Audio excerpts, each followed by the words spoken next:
It's Pete from Cheap Homesteading. I'm in the sugar bush today and we're out cutting a little firewood. I really thought the sugar season this year was going to be done. It looked like the weather was warming up and it just looked like we weren't going to get any more. The weather got just a bit cooler and it looks like we're going to have one more boil, so I'm super happy about that. This video isn't about maple sugar or cutting firewood. A few subscribers asked me to make a video about choosing a tractor for your homestead. That is a very hard topic because what might work for you may not work for me. And it is really important that you choose a tractor that fits your homestead and where you want to go with the homestead. So when I first got here, I had the tractor and I could barely use it because I couldn't even get it in the bush. Over the years, we have good trails going now, so I can get anywhere in the bush. But in the future, I want to use the tractor to cut hay, bale, do a lot more agriculture type activities.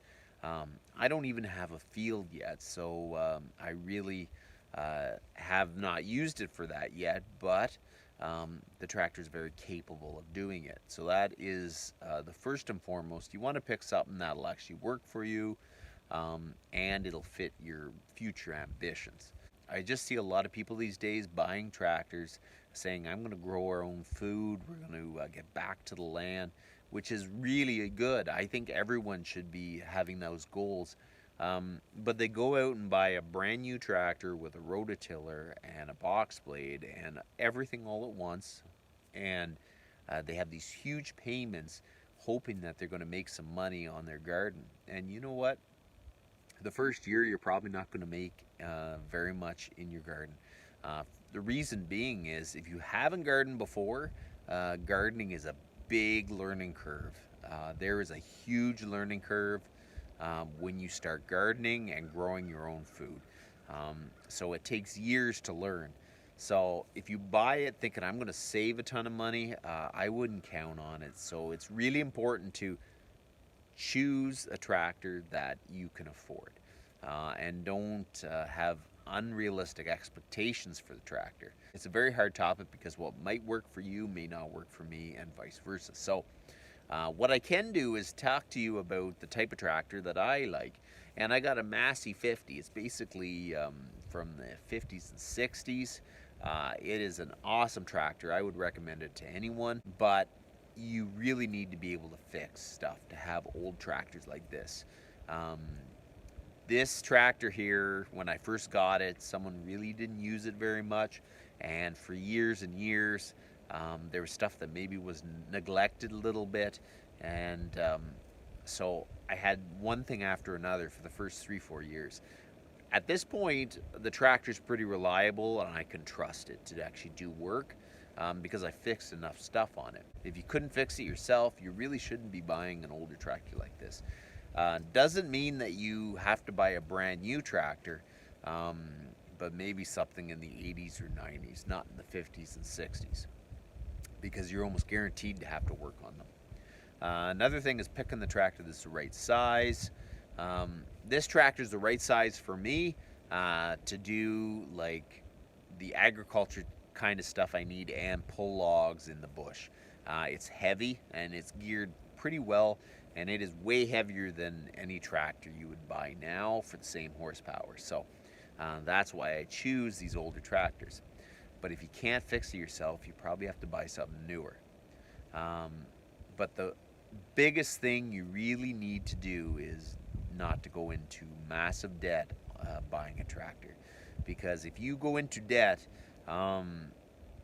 it kind of enslaves you, because This day and age, we're bombarded with images of new cars, new trucks, new tractors. We just need all this new stuff, and North American debt is out of control.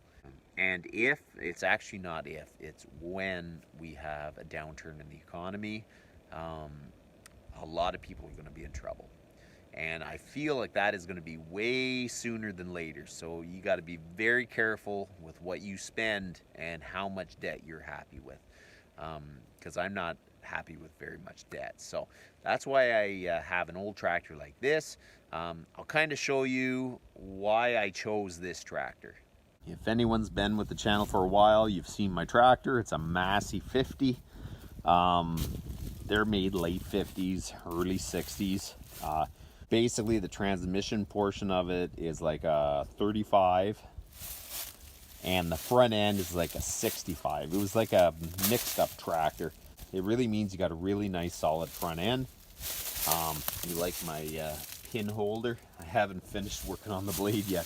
So when I got the tractor, I didn't have the blade on it, and last year we got the blade, I put it on, and I haven't finished all my fabricating before the snow came. So we're gonna try to finish that up. But the tractor is heavy and very, very solid. It has a lot of ground clearance. You have big tires to go over logs. This tractor only has like 30, 35, 40 horsepower, but it is a way bigger frame than a 35, 40 horsepower tractor now, and you wouldn't have tires this size. So that is something to take in account if you want to use it in the bush, going over logs and stuff. A bigger tractor with bigger tires, it's a lot easier to get over. Here's the tire chains that I made. They work good in the snow and in the mud. But see, things like this. My PTO shaft's leaking. I gotta change that seal.